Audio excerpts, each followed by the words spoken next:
Hello, my friends. I'm so glad to be back with you again. And again, I would like to concentrate on mothering because I can only imagine with a lot of the children home that it's become increasingly difficult to be a patient mom in this time.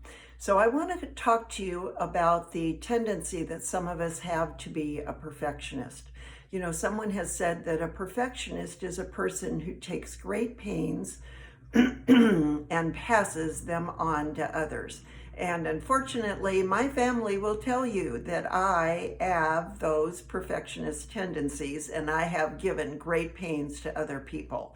And that's particularly true as a mom, because I would imagine that there's even some of you that when your children were going to be home, that you thought, this is a great way for me to really have quality time with them. And you may have even envisioned some wonderful, wonderful times with them. And now, guess what? Things haven't really turned out exactly the way that you would like. And at times we get really discouraged because we're expecting the ultimate. We're expecting the all or nothing fabulous thing. So I would like to give you a perfectionist quiz that I included in my book, Why Do I Put So Much Pressure on Myself and Others? And as you hear me give 9 statements, I would like you to just keep track of how many of the statements you can really relate to. They don't have to be in your life all the time. But if you sort of relate that those are some of your tendencies in one or more of these comments, then please just keep track. So the first one is, most of the time, I sense God is disappointed with me.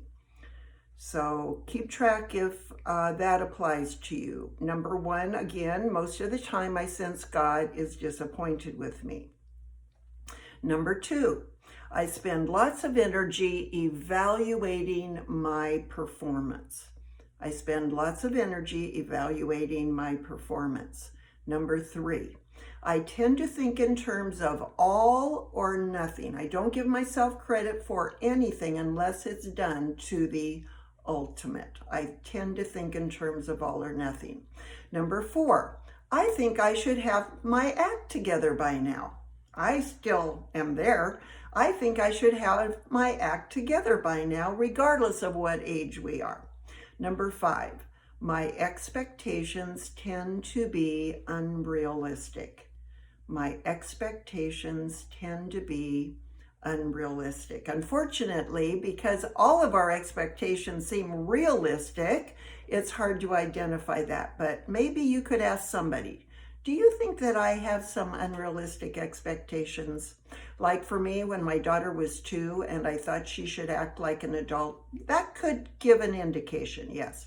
Number 6, for me, good is rarely good enough. I'm always thinking of something, how something could be better. Number 6, again, for me, good is rarely good enough.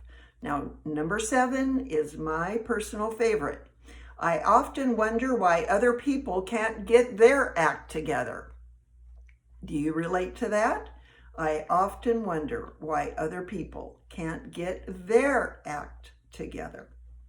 Number 8, I'm compelled to straighten out misunderstandings. This is where I feel compelled to call someone back to clarify what I had said. That's that kind of thing, and others as well. And finally, number 9, I won't begin something if there's a possibility I can't do it well.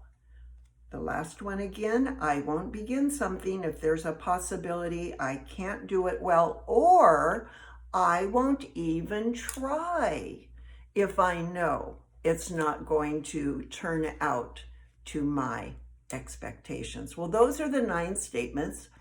And how many apply to you? Well, when I give this little quiz at my speaking, I take a survey of where people are at, and then I say, if you scored 3 or more of those tendencies, you have perfectionistic tendencies.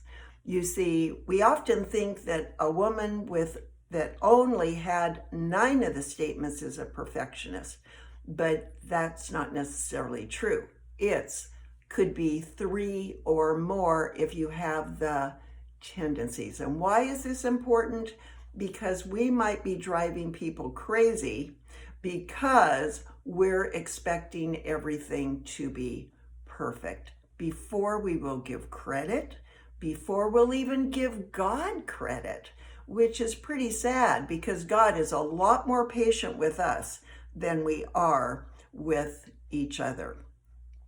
When you think of Jesus, he gives us a wonderful model for having realistic expectations, for not expecting perfection. Now, if anyone should have become perfect, it should have become his disciples. It should have been his disciples because they were with the perfect teacher.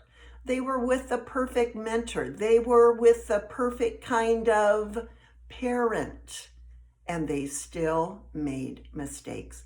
And yet God did not, Jesus did not take it personally. When Peter did something and opened his mouth again, Jesus did not say, "Oh, see, I'm doing a bad job. Must be I'm not doing everything right." No, he never thought that. He knew that they were going to have to be in a process of growth, that they were going to have to learn. And if you're a mother who is blaming herself for everything wrong that your children do, remember Jesus. He was perfect. He was a perfect parent to his disciples in a way, and yet he did not expect them to be perfect, even though he was perfect. So moms, let yourself understand that your children will not become perfect, and your job is not to even have them become perfect, because I love to say our children need to be needy so that they will need God. If you met every one of their needs and were somehow the perfect parent, you would become their God. They would not need Jehovah God because they would look to you to meet all of their needs. So hear that again. Your children need to be needy so that they will need God. Now, does that mean we want to be the best we can be? Absolutely. But we will never become the perfect parent. So let me share with you a verse of scripture that has become so meaningful to me, and it's 1 Timothy 4:15. Paul writes to Timothy, who is a very insecure person, and he says to him, "Practice these things, immerse yourself in them, so that others may see your progress." May see your progress. That word progress in the Greek is the idea of a pioneer cutting his way through the brushwood. Now, if we're perfectionistic, we think that pioneer should go out into the brushwood and with a mile-long scythe or whatever, cut down all of the land that he needs. And it'll be taken care of and the house is built by the next day. But progress isn't like that. A pioneer goes out into the brushwood, takes one whack and takes a step, takes another whack and takes a step, over and over and over again. And that's the progress God is doing in each one of us. We will not become perfect, and God doesn't expect us to be perfect. So I would encourage you to think in terms of your mothering, to think in terms of not 100% growth or progress today, but to think in terms of 1%. What one step, one whack in the wilderness, in the brushwood, would you like to take today to improve your mothering? And then little by little by little, day by day, taking progress, you will become a better and a better mother. I'm praying for you. My candle is getting awfully low, but I'm praying for you, and I know God knows exactly how to strengthen you in this really difficult time. God bless you.